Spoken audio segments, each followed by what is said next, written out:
Bonjour à toutes et à tous. 1, 2, 3, ça déboîte. Une boîte, un contenu, une explication express, s'il vous plaît. Et aujourd'hui, on va parler de Color Flush. Un jeu pour 15 minutes de 3 à 6 joueurs dès 7 ans. On reçoit chacun 7 cartes avec des couleurs de chaque côté, puis on a le droit à 3 actions différentes pendant son tour de jeu. On doit en premier prendre une carte de sa main et la donner à un autre joueur, sachant que les cartes que les autres voient sont celles-ci, mais que moi, de mon côté, je vois celles-ci. Donc, je vais choisir, par exemple, de me dire que je vais enlever la violette, et je vais soit la donner à un autre joueur, soit la poser sous la pioche. En deuxième action, je prends la carte dans la main d'un joueur ou dans la pioche sans la retourner.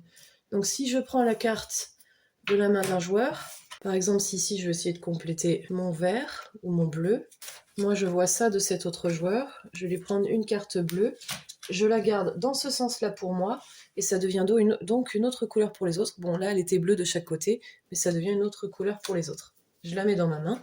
Ou alors j'aurais pu choisir de la prendre directement comme ça de la pioche, mais si je dois la prendre de la pioche, je fais attention à bien la prendre comme ça, que les autres ne voient pas l'autre couleur derrière, mais la couleur bleue, et ensuite je la ramène vers moi dans ma main. Ça devient un rouge dans ma main. Puis finalement, on doit retourner une carte de notre main dans l'autre sens. Ici, moi je vais prendre la rose parce qu'elle est toute seule, et ça devient un violet.